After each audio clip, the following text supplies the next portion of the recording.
बिस्मिल्लाहिर्रहमानिर्रहीम। अस्सलामुअलैकुम स्टूडेंट्स।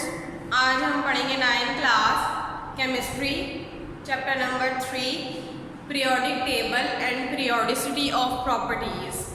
इसमें जो आज का हमारा टॉपिक है वो है ionization energy, electron affinity and electron negativity. One by one करके हम सबको डिस्कस करेंगे। सबसे पहले हम पढ़ेंगे आयोनाइजेशन एनर्जी के बारे में। अब आयोनाइजेशन एनर्जी को पढ़ने से पहले, इलेक्ट्रॉन अफिनिटी का टॉपिक डिस्कस करने से पहले हम एक बात याद कर लें कि जो कायनात में हर चीज़ है वो स्टेबल होना चाहती है। इसी तरह एटम भी स्टेबल होना चाहते हैं और खुद को स्टेबल करने के लिए एटम के वैलेंस शेल में या तो 2 इलेक्ट्रॉन्स होने चाहिए या फिर एटम के वैलेंस शेल में 8 इलेक्ट्रॉन्स होने चाहिए तो स्टेबल है। अगर किसी एटम के वैलेंस शेल में 2 इलेक्ट्रॉन्स नहीं है, 8 इलेक्ट्रॉन्स नहीं है, और फिर 3 तरीकों से अपने वैलेंस शेल में इलेक्ट्रॉन्स कंप्लीट करते हैं। फर्स्ट उसका जो मेथड है वो ये है कि वो अपने वैलेंस शेल से इलेक्ट्रॉन लूज कर दें। अगर उनके वैलेंस शेल में 3 या 3 से कम इलेक्ट्रॉन है, अगर उनके वैलेंस शेल में 3 या 3 से कम इलेक्ट्रॉन होंगे तो वो लूज कर देंगे। अगर उनके वैलेंस शेल में 5 या 5 से ज़्यादा इलेक्ट्रॉन है तो वो किसी और से गेन करेंगे, मतलब हासिल करेंगे। और अगर 4 इलेक्ट्रॉन्स है, सेंटर वाली कंडीशन है, 3 और 5 के दरमियान में 4 आता है, 4 वाली कंडीशन है, तो वो फिर शेयरिंग करेंगे। और हम ये भी पढ़ चुके हैं कि जब भी कोई एटम अपने वैलेंस शेल से इलेक्ट्रॉन को रिमूव करता है, निकालता है, तो वो उसके ऊपर पॉजिटिव चार्ज आता है और वो केटायन बन जाता है। और जब भी कोई एटम अपने वैलेंस शेल में इलेक्ट्रॉन को गेन करता है, हासिल करता है, तो वो एनायन बन जाता है और उसके ऊपर नेगेटिव चार्ज आ जाता है। अब हम आते हैं अपने टॉपिक की तरफ जो है आयोनाइजेशन एनर्जी। एनर्जी की बात हो रही है, मतलब एनर्जी है, और कौन सी वाली एनर्जी है? आयोनाइजेशन एनर्जी है। आयोनाइजेशन एनर्जी की डेफिनेशन है कि amount of energy required to remove the most loosely bound electron from the valence shell of an isolated gaseous atom. किसी गैसीय एटम के वैलेंस शेल से एक इलेक्ट्रॉन को निकालने के लिए हमें जो एनर्जी चाहिए वो हमारे पास आयोनाइजेशन एनर्जी होती है। अब जैसे कि हम बात करते हैं सोडियम, हमारे पास एक एटम है, इसका एटॉमिक नंबर 11 है।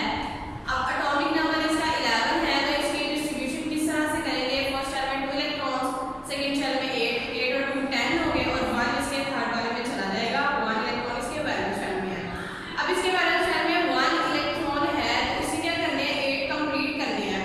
और अभी हमने रूल पढ़ा कि अगर किसी एटम के वैलेंस शेल में 3 या 3 से कम इलेक्ट्रॉन है तो वो लूज कर देगा। इसके पास 1 इलेक्ट्रॉन है तो इसने क्या करना है? ये लूज कर देना है। अब जब ये लूज करेगा इलेक्ट्रॉन तो ये वाला शेल इसका खत्म हो जाएगा और इससे पीछे वाले शेल में 8 इलेक्ट्रॉन्स कंप्लीट हो जाएंगे। अब ये वाले इलेक्ट्रॉन को निकालना इतना आसान काम नहीं है। अब क्यों नहीं है? क्योंकि हमने ये भी पढ़ा है number of protons equal to number of electrons. अब इसके इलेक्ट्रॉन 11 है तो इसके न्यूक्लियस में पॉजिटिव चार्जेस भी 11 है, और न्यूक्लियस के अंदर जो पॉजिटिव चार्जेस है उन्होंने नेगेटिव चार्जेस को बहुत स्ट्रांगली अट्रैक्ट किया होता है, क्योंकि पॉजिटिव और नेगेटिव एक दूसरे को अट्रैक्ट करते हैं। इसके अंदर जो पॉजिटिव चार्ज है उसने इन इलेक्ट्रॉन्स को स्ट्रांगली अट्रैक्ट किया हुआ है। ये वाले इलेक्ट्रॉन्स के ऊपर जो उसकी फोर्स, इलेक्ट्रोस्टैटिक फोर्स है, वो सबसे ज़्यादा है। इन पे थोड़ी कम हो जाती है और इन पे फिर थोड़ी सी कम हो जाती है। वो क्यों कम हो जाती है? क्योंकि न्यूक्लियस का जो फासला है वैलेंस इलेक्ट्रॉन का वो ज़्यादा बढ़ जाता है। फासला ज़्यादा होने की वजह से इलेक्ट्रोस्टैटिक फोर्स कम हो जाती है। अब कम होने की वजह से इस इलेक्ट्रॉन पर न्यूक्लियस की अट्रैक्शन कम है लेकिन बहुत ज़्यादा कम है। अब जब कम है तो हमें क्या करनी पड़ेगी? इस इलेक्ट्रॉन को न्यूक्लियस की गिरफ्त से निकालने के लिए हमें इसको एनर्जी देनी पड़ेगी, हम एनर्जी लगानी पड़ेगी, मतलब हमें ताकत लगानी पड़ेगी इस इलेक्ट्रॉन को निकालने के लिए। अब इस इलेक्ट्रॉन को निकालने के लिए हमें एनर्जी जो रिक्वायर्ड होगी उसको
अब गेन करने के रिजल्ट में उसके ऊपर नेगेटिव चार्ज आ जाता है और वो एनाइन बन जाता है। अब यहाँ पे हम बात कर रहे हैं, एक एटम है फ्लोरीन है जिसका एटॉमिक नंबर है 9। फर्स्ट शेल में इसके 2 इलेक्ट्रॉन्स होंगे एंड सेकंड शेल में इसके 7 इलेक्ट्रॉन्स होंगे। 7 और 2 हो गए 9। इसको एक एलिमेंट चाहिए अपना ऑक्टेट कंप्लीट करने के लिए। अब एक इलेक्ट्रॉन चाहिए तो ये क्या करेगा, दूसरे से गेन करेगा। अब जब ये किसी दूसरे से इलेक्ट्रॉन को गेन करेगा तो जब इलेक्ट्रॉन इसके अंदर आएगा तो एनर्जी रिलीज होगी, एनर्जी खारिज होगी। तो एनर्जी की जो खारिज मिकदार है उसको हम बोलते हैं इलेक्ट्रॉन अफिनिटी। अफिनिटी मतलब अट्रैक्शन, कि बाहर वाले इलेक्ट्रॉन को अपनी तरफ अट्रैक्ट करने की सलाहियत को हम बोलते हैं इलेक्ट्रॉन अफिनिटी। और फ्लोरीन का एक कंपाउंड, जब फ्लोरीन अपने वैलेंस शेल में एक इलेक्ट्रॉन हासिल करता है तो एनर्जी की जो अमाउंट रिलीज होती है वो -328 किलो जूल पर मोल एनर्जी खारिज होती है। अब हम इनके ट्रेंड की बात कर लेते हैं। ट्रेंड मतलब इनका रुझान क्या है according to period and according to group. Atomic size की हम बात कर चुके हैं अपने प्रीवियस लेक्चर में। एटॉमिक साइज़ मतलब एटम का साइज़ पीरियड में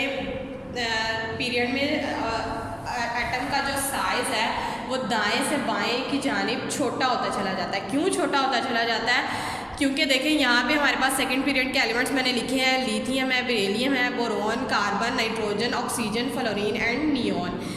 एटॉमिक नंबर में तो इजाफा हो रहा है, 3 है, फिर 4 आ जाता है, 5 इसका एटॉमिक नंबर, इसका 6, 7, 8 एंड 9 एंड 10।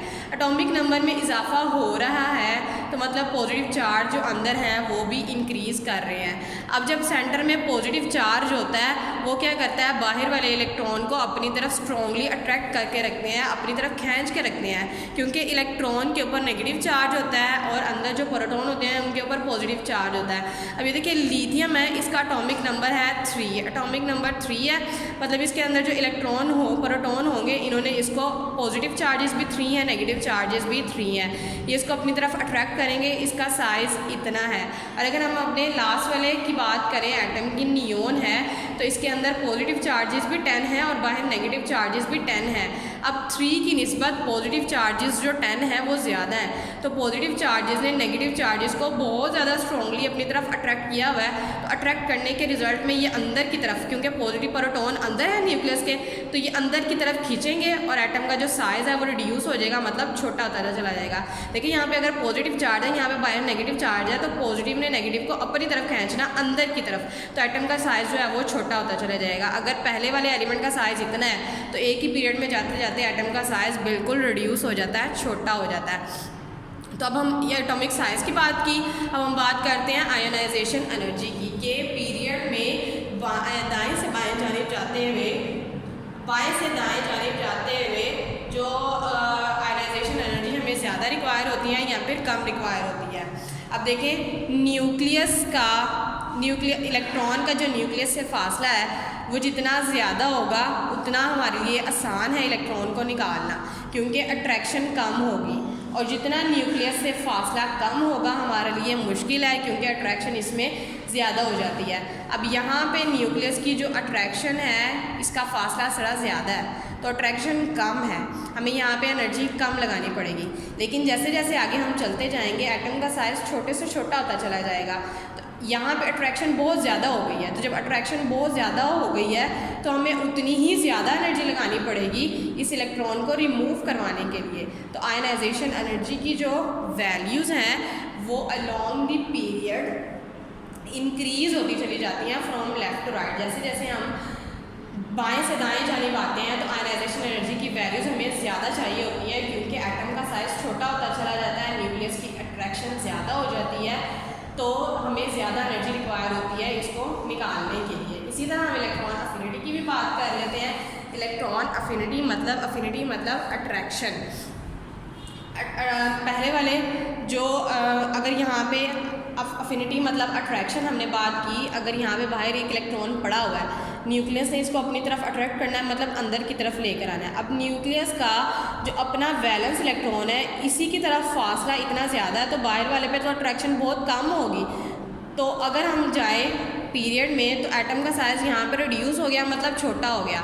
अब न्यूक्लियस की यहाँ पे अगर इलेक्ट्रॉन पड़ा हुआ है बाहर, तो न्यूक्लियस की अट्रैक्शन ज़्यादा होगी, फासला कम होने की वजह से इसको अपनी तरफ ज़्यादा अट्रैक्ट करेगा, तो हमें ये अट्रैक्शन क्या हो जाएगी, ज़्यादा हो जाएगी। अफिनिटी मतलब अट्रैक्शन, जहाँ पे साइज़ बड़ा होगा अट्रैक्शन कम होगी, साइज़ छोटा होगा अट्रैक्शन भी ज़्यादा होती चली जाएगी।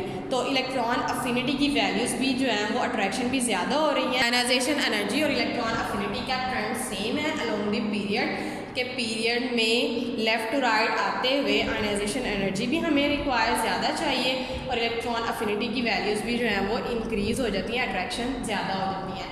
अब हम अलोंग दी ग्रुप बात करते हैं कि ग्रुप में ऊपर से नीचे टॉप टू बॉटम आते हुए एटम का साइज इंक्रीज करता है।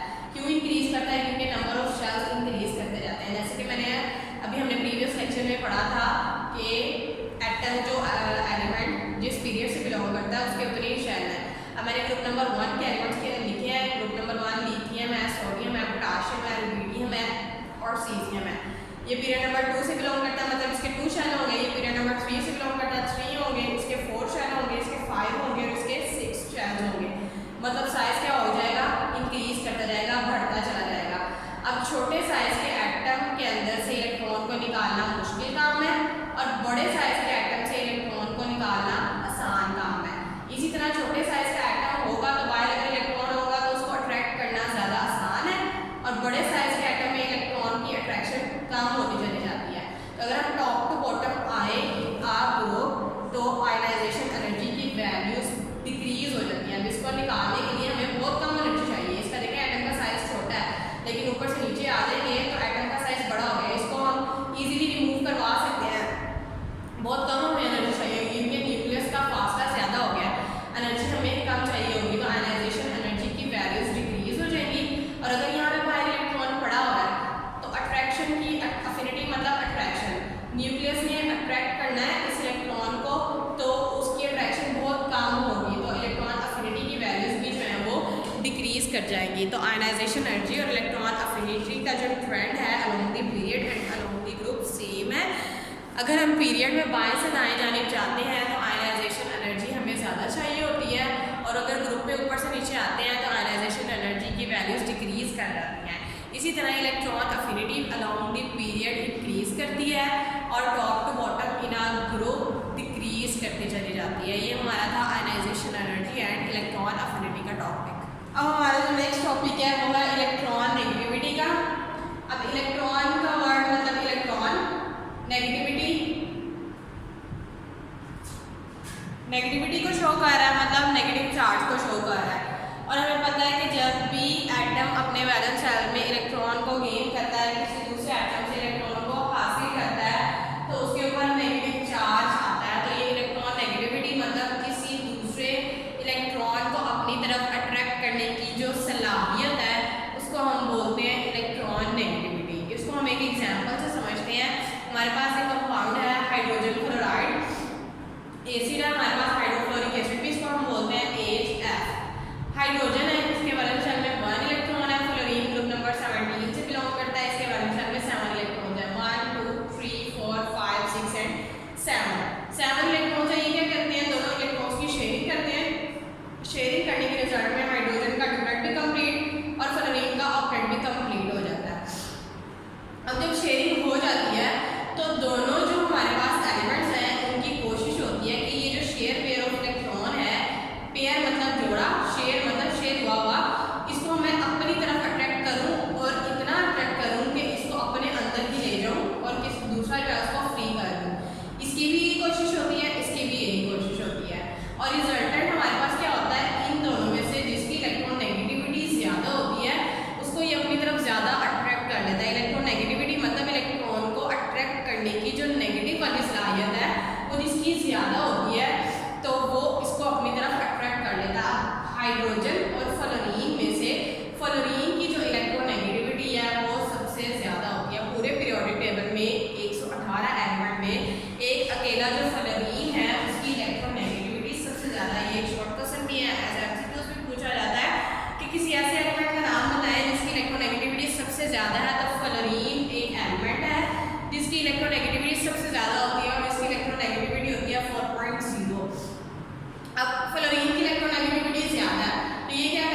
Hydrogen fluoride.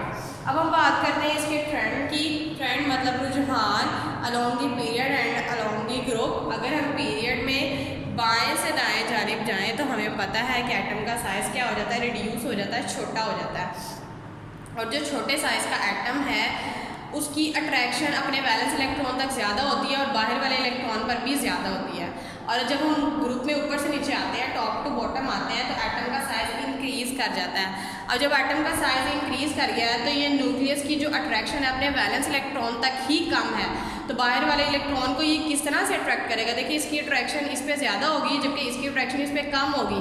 क्यों? साइज़ बड़ा होने की वजह से। इसका साइज़ छोटा है और इसका साइज़ कम है।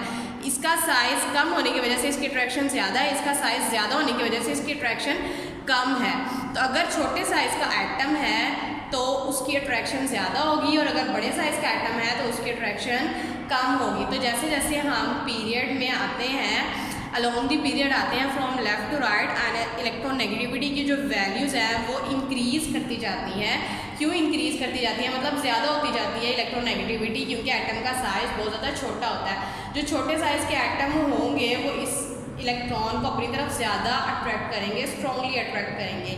और जब हम टॉप टू बॉटम आते हैं इन अ ग्रुप तो जो इलेक्ट्रोनेगेटिविटी की वैल्यू है वो डिक्रीज़ कर जाती है, क्योंकि एटम का साइज़ बड़ा होता है और एटम का साइज़ बड़ा होने की वजह से जो अट्रैक्शन है शेयर पेयर ऑफ इलेक्ट्रॉन पर ये बहुत ज़्यादा कम हो जाती है। अब आपको ज़ाहिर नज़र आ रहा है कि छोटे साइज़ का है तो अट्रैक्शन ज़्यादा होगी, बड़े साइज़ का तो अट्रैक्शन कम होगी। और अगर हम पीरियड में ऐसे आते हैं तो एटम का साइज़ छोटा होता चला जाता है न्यूक्लियर चार्ज में इजाफे की वजह से, जबकि जब हम ऊपर आते हैं, ऊपर से नीचे आते हैं ग्रुप में, तो एटम का साइज़ बढ़ता चला जाता है। तो पीरियड में आयनाइजेशन एनर्जी इलेक्ट्रोनेगेटिविटी की जो वैल्यूज़ हैं वो इंक्रीज़ कर रही हैं और जो ग्रुप में है टॉप टू बॉटम इलेक्ट्रोनेगेटिविटी की वैल्यू वो डिक्रीज़ करती जाती है। इसका ट्रेंड इलेक्ट्रोनेगेटिविटी का सेम है जैसे कि आयनाइजेशन एनर्जी का था और इलेक्ट्रॉन अफिनिटी का था।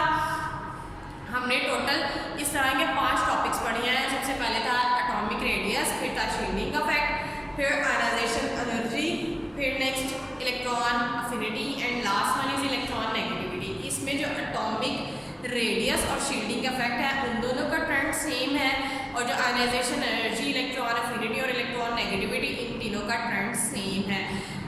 Atomic size and shielding effect period में डिक्रीज करता है, ग्रुप में इंक्रीज करता है, जबकि electron negativity, electron affinity and ionization energy period में इंक्रीज कर जाती हैं और ग्रुप में डिक्रीज हो जाती हैं।